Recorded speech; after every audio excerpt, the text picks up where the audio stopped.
Trump thought he could bend Putin with ease. Instead, he bent the truth to himself. Donald Trump has always sold himself as the master of influence, the man who could walk into a room, cut through the fog of diplomacy, and strike a deal that others had failed to secure. It was the image he cultivated in business, and later in politics. Trump the negotiator, Trump the deal maker, the man who could charm or intimidate his way past anyone. And in his mind, Vladimir Putin was no exception. From the very start of his political career, Trump insisted that he would succeed where others had failed. "I'll get along with Putin," he declared during the campaign trail in 2016. It was framed as a possibility, not as a certainty. His argument was simple. If Barack Obama, George W. Bush, and Bill Clinton had mismanaged Russia, then surely their failure lay in attitude, not in structure. Trump believed he possessed the missing ingredient: his personality. He argued that leaders, especially strongmen, could be won over with respect, praise, and bold gestures. And for a time, the performance seemed convincing. Trump showered Putin with compliments, calling him savvy, brilliant, even genius in some contexts.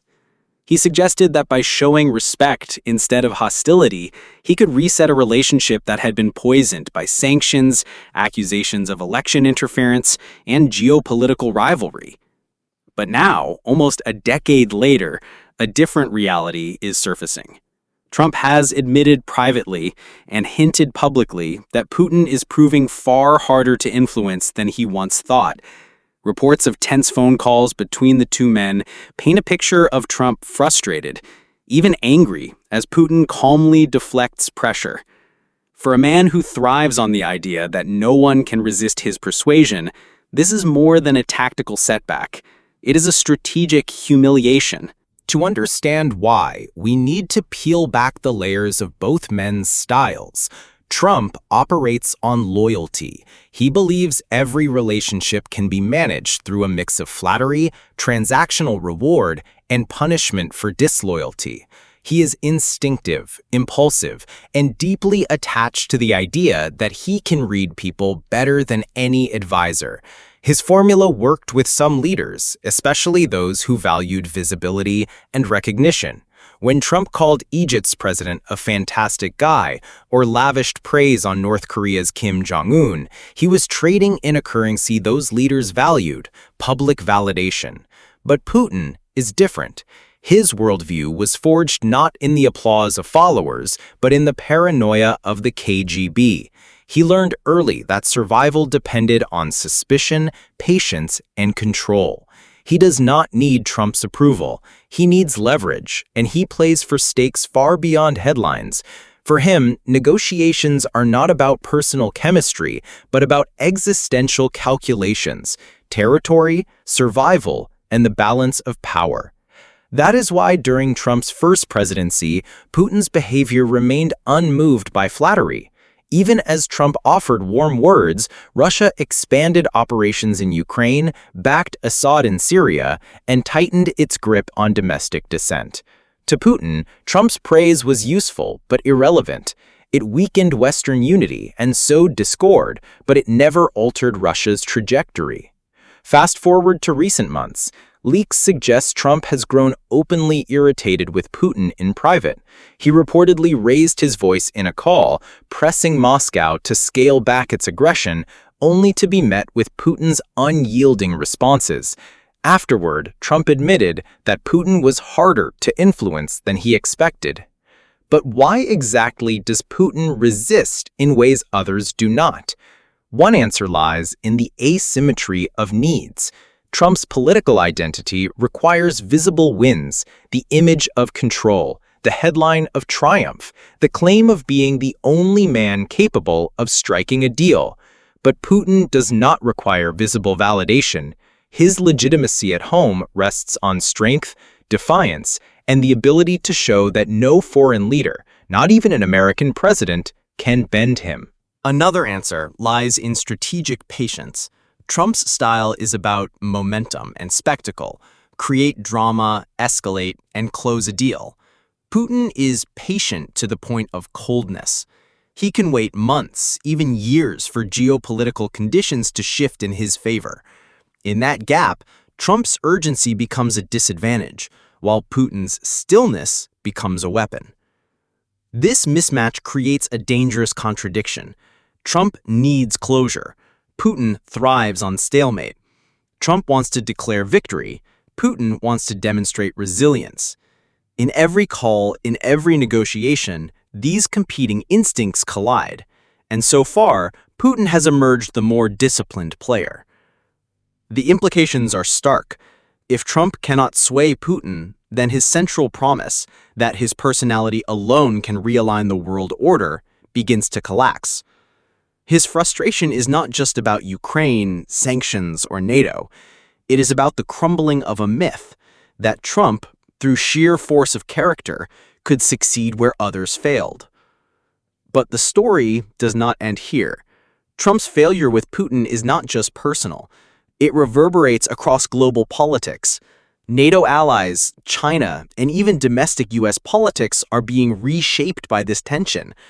The real question is not only why Trump bent the truth to himself, but what happens next when his strategy collides with global reality.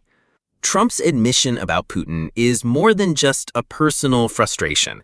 It exposes a deeper fault line in how the United States deals with adversaries, and it raises unsettling questions about the future of American foreign policy.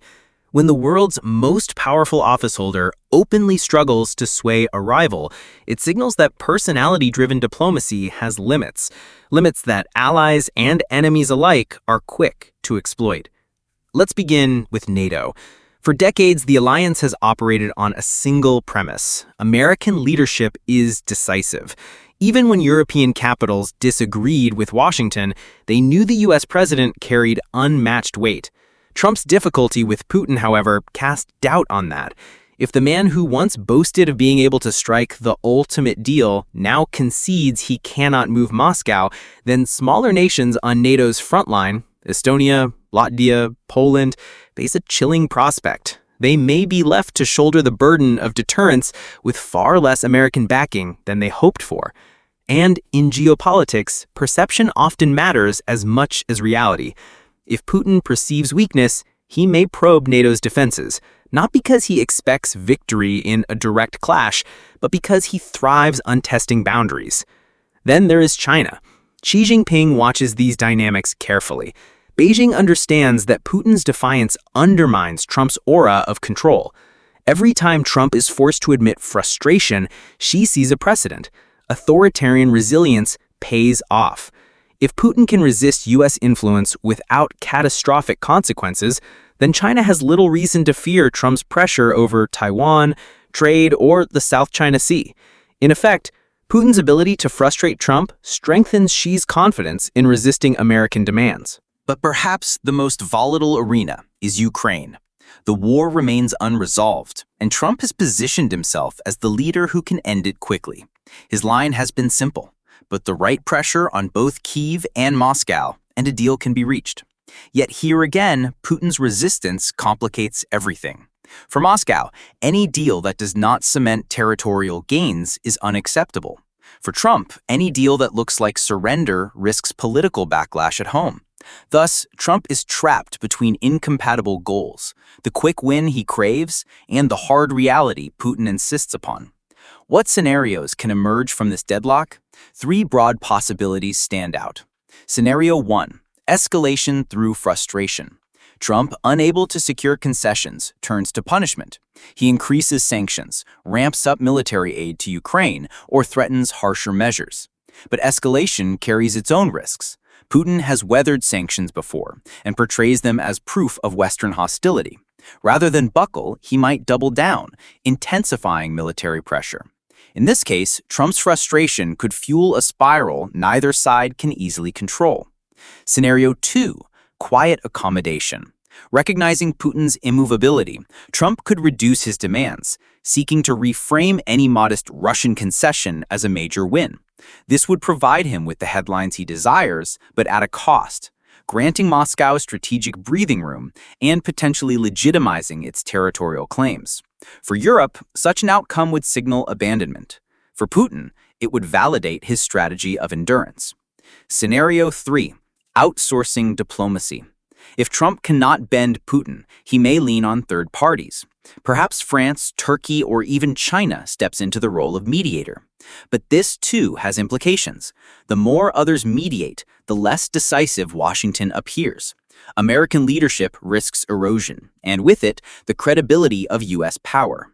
None of these scenarios offer the clean, triumphant outcome Trump built his brand upon.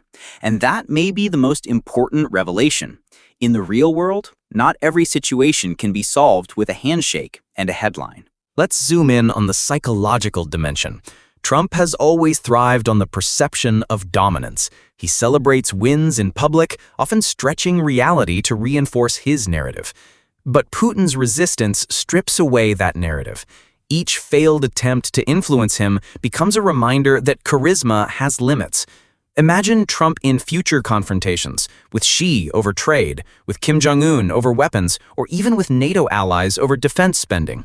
If he now doubts his leverage, the risk grows that he acts more erratically, chasing symbolic victories to cover deeper frustrations. For Americans, this matters because foreign policy is not just about what adversaries do, it is about how their actions reshape domestic politics.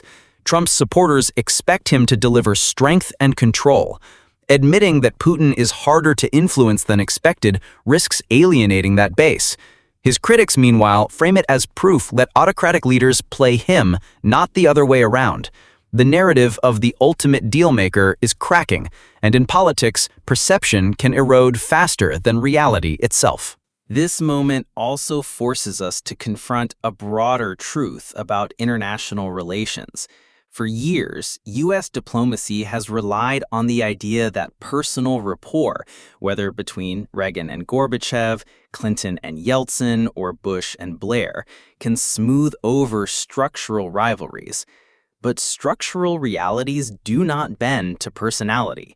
Russia's strategic imperatives, security buffers, energy dominance, great power recognition remain fixed regardless of who sits in the White House. Trump's miscalculation was believing that his instincts alone could override those imperatives. And so we return to his startling admission. I was wrong. Few phrases carry greater weight for a leader who prides himself on being right. But in that rare moment of humility lies a lesson for the world. Not every adversary can be managed by charisma. Not every negotiation can be wrapped up in a spectacle, and not every strongman is waiting to be flattered into submission. For the global audience, the takeaway is sobering. The clash between Trump and Putin is not just a contest of personalities. It is a test of whether diplomacy can survive when built on ego rather than principle. Trump's struggle with Putin reminds us that power often resists charm, that strategy often outlasts showmanship, and that the world stage is governed by forces deeper than one man's confidence. The illusion that Trump could bend anyone to his will has fractured. What remains is the harder truth, that some leaders are unbendable, and the cost of discovering that too late could reshape the century.